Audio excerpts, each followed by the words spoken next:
ఉదయాన్నే అమర్ ఆశ్రమానికి వచ్చి దగ్గరుండి మరి బుజ్జమ్మను తన ఇంటికి తీసుకువెళ్తూ ఉండడంతో ఇదంతా చూస్తున్న బాగి చాలా హ్యాపీగా ఫీల్ అవుతూ ఉంటుంది. ఇక అప్పుడు కరుణ, ఏంటే బాగా ఖుషి అవుతున్నట్టున్నావు, చూస్తూ ఉంటే త్వరలోనే నీకు మంచి రోజులు వచ్చేలాగా ఉన్నాయి అని కరుణ అంటూ ఉంటే, అవునే, తండ్రి కూతుర్లు ఇద్దరు కూడా ఇలా దగ్గరైనందుకు నాకు చాలా అంటే చాలా ఆనందంగా ఉంది. పాపం బుజ్జమ్మ, 5 ఏళ్ల పాటు తండ్రి ప్రేమను తనకు దూరం చేశాను. ఈ విధంగా ఆయన ప్రేమ తనకు దక్కుతున్నందుకు చాలా అంటే చాలా ఆనందంగా ఉంది. త్వరలోనే ఆ మనోహరి నిజస్వరూపాన్ని బయట పెడతాను, మళ్ళీ ఆ ఇంట్లో అడుగు పెడతాను అని చెప్పి బాగి కరుణకి చెబుతూ ఉంటుంది. మరోవైపు అమర్ ఆరు పాపను తీసుకొని ఇంటికి రావడంతో మనోహరి ఒక్కసారిగా షాక్ అవుతుంది. ఇదేంటి, అమర్ ఉదయాన్నే ఈ చిన్న అరుంధతిని వెంట పెట్టుకుని వచ్చాడు అని చెప్పి షాకింగ్గా చూస్తూ ఉంటే, ఇక అప్పుడు అమర్, బుజ్జమ్మ నువ్వు ఇక్కడే కూర్చోవు, నువ్వు వచ్చావన్న విషయం అంజుకి చెబుతాను, అలాగే నేను ఫ్రెష్ అయి వస్తాను అని చెప్పి, యాదమ్మ పాపకు పాలు పోసివ్వు అని చెప్పి అమర్ అంటూ ఉంటాడు. అలాగే సార్ అని చెప్పి చెంబా కిచెన్లోకి వెళ్తూ ఉంటుంది. ఇక అప్పుడు మనోహరి ఆరు పాప దగ్గరకు వచ్చి, అవును బుజ్జమ్మ, నీకు అమర్ సార్ ఎక్కడ కనిపించారు అని అంటూ ఉంటే, మా ఆశ్రమానికి వచ్చారు మనోహరి అని చెప్పి ఆరు పాప అంటూ ఉంటుంది. మనోహరి షాకింగ్గా చూస్తూ ఉంటుంది. అవునా ఆంటీ, ఆయన వాకింగ్ చేస్తూ నన్ను చూడాలనిపించి ఆశ్రమానికి వచ్చారు అని అంటూ ఉంటే, మరి అక్కడ మీ అమ్మని, అదే మీ మేడంని అమరేంద్ర చూసేశాడా అని చెప్పి మనోహరి షాకింగ్గా అడుగుతుంది. లేదండి, ఈరోజు ఎలాగైనా సరే నేను మా మేడంకి ఆయన్ని చూపించి సర్ప్రైజ్ ఇవ్వాలని అనుకున్నాను, కానీ అలా జరగలేదు, మా మేడంని ఆయన కలవలేకపోయారు అని చెప్పి ఆరు పాప చెబుతూ ఉంటే, అమ్మయ్య, మొత్తానికి అమర్ బాగిని చూడలేదన్నమాట అని చెప్పి మనోహరి అనుకుంటుంది. చెంబా పాలు తీసుకొచ్చి ఆరు పాప చేతికి ఇస్తుంది. థ్యాంక్స్ ఆంటీ అని చెప్పి ఆరు పాప పాలు తాగుతూ ఉంటే, అప్పుడు చెంబా మనోహరిని పక్కకు తీసుకొని వచ్చి, చూసావు కదా మనోహరి, రోజు రోజుకి అమర్కి అరుంధతి ఎలా దగ్గర అవుతుందో, త్వరలోనే ఆ బాగి కూడా ఈ ఇంట్లో అడుగు పెడుతుంది. అప్పుడు నువ్వు వేసిన ప్లాన్లకు ఎటువంటి ఫలితం లేకుండా పోతుంది. 5 ఏళ్ళు అవుతుంది ఆ బాగి ఇంట్లో నుండి వెళ్ళిపోయి, అయినా సరే అమరేంద్రతో తాళి కట్టించుకోలేకపోయావు. ఆల్రెడీ బాగీకి నీ మీద అనుమానం కూడా స్టార్ట్ అయింది. అందుకే దగ్గరుండి మరి ఆ అరుంధతిని అమర్కి కుటుంబానికి దగ్గర చేయడం కోసమని కావాలని ఈ ఇంటికి పంపిస్తుంది.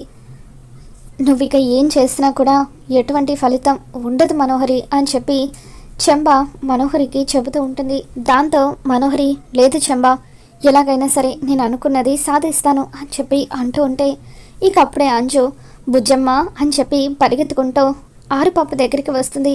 నువ్వు ఇలా మా ఇంటికి వచ్చినందుకు నాకు చాలా సంతోషంగా ఉంది, ఉండు అమ్ము వాళ్ళని కూడా పిలుస్తాను అని చెప్పి అమ్ము, ఆనంద్, ఆకాష్ వాళ్ళను పిలవడంతో వాళ్ళంతా కూడా కిందకు వస్తారు. అందరూ కలిసి మాట్లాడుకుంటూ ఉంటారు.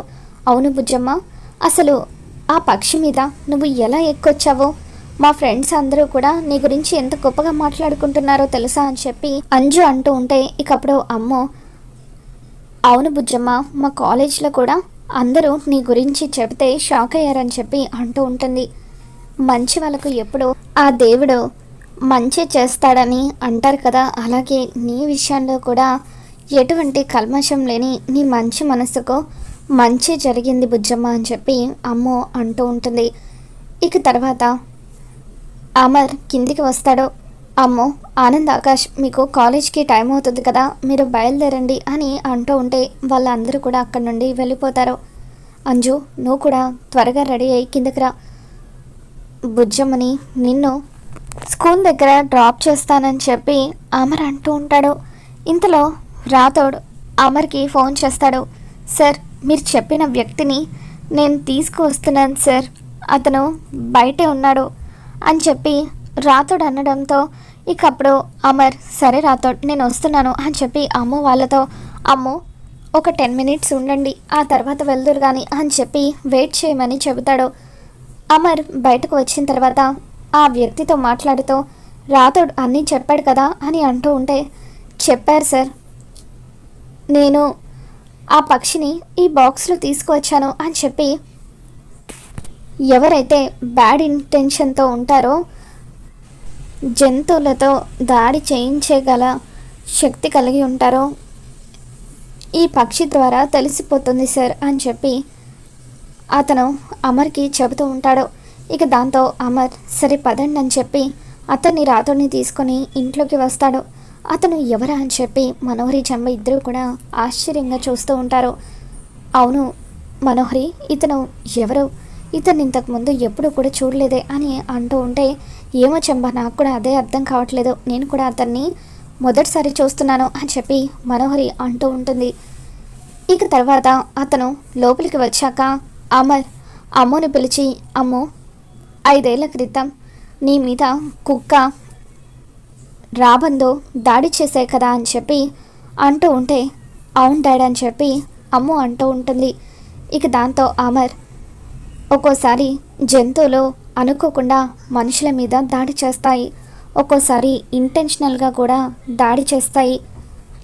అలా ఇంటెన్షనల్గా దాడి చేశాయంటే అప్పుడు ఆ మనుషుల వల్ల అవి హర్ట్ అయినా అయ్యుండాలి, లేకపోతే ఎవరైనా హిప్నోటిజం చేసి ఆ జంతువులు మరొకరి మీద దాడి చేసేలాగా ఉసిగొలిపి ఉండాలి అని చెప్పి అమర్ అంటూ ఉంటాడు. మీరు తీసుకొచ్చింది ఓపెన్ చేయండి అని చెప్పి అమర్ అతనికి చెప్పడంతో అతను ఏదో మ్యాజిక్ చేసినట్టుగా మంత్రం వేసి బాక్స్లో ఉన్న చిలుకను బయటకు తీస్తాడు. ఎప్పుడైతే ఒక రంగుల చిలక ఆ బాక్స్లో నుండి ఎగురుతూ బయటకు వస్తుందో సరాసరి అది చెంబ దగ్గరికి వెళ్ళి చెంబ మీద దాడి చేస్తూ ఉంటుంది. దాంతో చెంబతో పాటు మనోహరి ఇద్దరు కూడా భయపడిపోతూ ఉంటారు. చెంబ ఆ పక్షి నుండి తప్పించుకోవడానికి ఎంతగానో ప్రయత్నిస్తూ ఉంటుంది. ఇకప్పుడు పిల్లలు కూడా అలా షాకింగ్గా చూస్తూ ఉంటే అమర్ అతనికి సిగ్నల్ ఇవ్వగానే అతను మళ్ళీ హిప్నోటిజం ద్వారా ఆ పక్షిని దగ్గరకు రప్పించి దాన్ని బాక్స్లో బంధించేస్తాడు. సార్ చూశారు కదా, హిప్నోటిజం ద్వారా ఆ పక్షి మనుషుల మీద దాడి చేసేలాగా ఎలా చేయొచ్చో. మీరు చెప్పిన ఇన్సిడెంట్ని పట్టి చూస్తే ఎవరో కావాలని ఆ జంతువులను పాప మీద దాడి చేసేలాగా ఉసిగొల్పారు అని చెప్పి అతను చెబుతూ ఉంటాడు. ఇక దాంతో అమర్ చెంబ వైపు అనుమానంగా చూస్తూ ఉంటాడు. చెంబ ఒంటి నిండా కూడా గాయాలవుతాయి. మనోహరి, యాదమ్మను లోపలికి తీసుకువెళ్ళు అని చెప్పి అమర్ అంటూ ఉంటాడు. ఇక దాంతో మనోహరి చెంబని లోపలికి తీసుకువెళ్తుంది. డాడ్, ఇదంతా చూస్తుంటే చాలా భయంగా ఉంది డాడ్. అంటే మీరు చెప్పినట్టుగా ఎవరో గతంలో హిప్నోటిజం చేసి ఆ జంతువులను నా మీదకు రెచ్చగొట్టి పంపించారనమాట. మొన్న బుజ్జమ్మ పైన కూడా ఇలాగే అటాక్ జరగడానికి కారణం వాళ్ళే అయ్యుంటారు సార్. మిస్సమ్మ ఇంట్లో నుండి వెళ్ళిపోవడానికి, అమ్ము మీద దాడులు జరగడానికి, బుజ్జమ్మ మీద మళ్ళీ 5 ఏళ్ల తర్వాత దాడి జరగడానికి ఏదో బలమైన లింక్ ఉందని నాకు అనిపిస్తుంది సార్. ఎవరో మన చుట్టూ ఉన్న వాళ్ళే ఇదంతా చేయిస్తున్నారని నాకు అనిపిస్తుంది అని చెప్పి రాథోడ్ అమరేంద్రకు చెబుతూ, సార్ ఖచ్చితంగా ఇదంతా ఆ మనోహరి పని అయ్యి ఉంటుంది, కానీ బలమైన ఆధారం లేకుండా నేను ఆ మనోహరి గురించి మీతో చెప్పినా కూడా మీరు నమ్మరు. ఒక్కసారి మిస్ అమ్మ నా కంట పడితే అప్పుడు ఖచ్చితంగా అన్ని నిజాలు మీ ముందు బయట పెట్టాలని ఉంది సార్ అని చెప్పి రాథోడ్ అనుకుంటాడు. ఇక అప్పుడు అమర్, రాథోడ్ పిల్లల మీద దాడి చేయించింది ఎవరైనా సరే వాళ్ళెవరిని నేను వదిలిపెట్టను, వాళ్ళెవరో కనిపెట్టి తీరుతాను అని చెప్పి అమర్ ఇలా మాకు క్లియర్గా అర్థమయ్యేలాగా ఎక్స్పెరిమెంట్ చేసి మరీ చూయించినందుకు చాలా థ్యాంక్స్ అండి. మరొకసారి ఎప్పుడైనా అవసరం అయితే మళ్ళీ మిమ్మల్ని కాంటాక్ట్ అవుతామని చెప్పి అతన్ని అమర్ అక్కడి నుండి పంపించేస్తాడు. తర్వాత రాథోడ్ పిల్లల్ని స్కూల్ దగ్గర డ్రాప్ చేయడానికి తీసుకొని వెళ్తాడు. అమర్ జరిగిన విషయాలన్నిటి గురించి ఆలోచిస్తూ, ఎవరు అసలు నా కుటుంబం మీద ఇంతలా పగబట్టి అటాక్ చేయిస్తుంది ఎవరు అని చెప్పి, అమ్ము అంటే నా కూతురు కాబట్టి అమ్ము మీద అటాక్ చేయించారు. మరి బుజ్జమ్మ మీద అటాక్ చేయించడానికి గల కారణం ఏమై ఉంటుంది?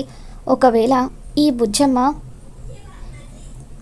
నా కన్న కూతురు అయ్యుంటుందా అని చెప్పి ఎలాగైనా సరే ఆ విషయం తెలుసుకోవాలని అమర్ అనుకుంటాడు. మరోవైపు రాతోటి పిల్లల్ని స్కూల్ దగ్గర డ్రాప్ చేసి రిటర్న్ వస్తూ ఉంటే భాగ్య రోడ్డు మీద నడుచుకుంటూ వస్తూ ఉంటుంది. ఇకప్పుడు రాతోడు భాగ్యం చూడగానే ఎంతగానో ఆనందపడిపోతూ ఉంటాడు. పరిగెత్తుకుంటూ భాగ్య దగ్గరకు వెళ్ళి మిస్సమ్మ మిస్సమ్మ అని చెప్పి అంటూ ఉంటే రాతోడిని చూసి భాగ్య ఒక్కసారిగా షాక్ అవుతుంది. రాతోడ్ అని చెప్పి ఎలా ఉన్నావని పలకరిస్తూ ఉంటే మీరు ఇంట్లో నుండి వెళ్ళిపోయిన తర్వాత మళ్ళీ ఆ ఇల్లు చీకటైపోయింది మేడం. అసలు ఎందుకు మీరు పాపని తీసుకుని ఇంట్లో నుండి వెళ్ళిపోయారో దీని అంతటికీ కారణం ఆ మనోహరియే కదా అని చెప్పి రాతోడు అంటూ ఉంటే అవును రాతోడ్, ఆ రాక్షసే కారణం. 5 ఏళ్ల క్రితం పంతులతో కలిసి కుట్ర చేసి బుజ్జమ్మ జాతకంలో గండాలున్నాయని అబద్ధం చెప్పించింది. దాని ఫలితంగానే పిల్లలు క్షేమంగా ఉండాలని ఇల్లు వదిలి వెళ్ళిపోయాను. కానీ ఆ మనోహరి కుట్ర గురించి ఇప్పుడిప్పుడే నేను తెలుసుకుంటున్నాను రాతోడు అని చెప్పి బాగి అనగానే మరి ఇంకెందుకు మేడం ఇంకా సార్కి పిల్లలకు దూరంగా ఉంటున్నారు, వెంటనే సార్కి ఆ మనోహరి గురించి నిజం చెప్పేయండి అని రాతోడు అంటూ ఉంటాడు. ఇక దాంతో బాగి నేను ఆ మనోహరి గురించి సాక్ష్యాలు సేకరించడానికి ప్రయత్నిస్తున్నాను రాతోడు.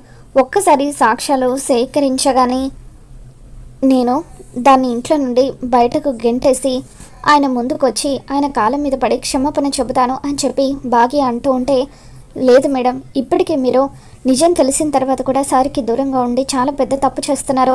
వెంటనే మీరు సార్ దగ్గరికి వచ్చేయండి మేడం, లేకపోతే ఆ రాక్షసి వల్ల ఇల్లంతా కూడా నాశనం అయ్యేలాగా ఉంది. ఇప్పటికే పిల్లల్ని ఆ రాక్షసి ఎన్నో ఇబ్బందులు పెడుతుంది అని చెప్పి రాతోడు బాగీకి జరిగిన విషయాలన్నీ కూడా చెబుతూ ఉంటాడు.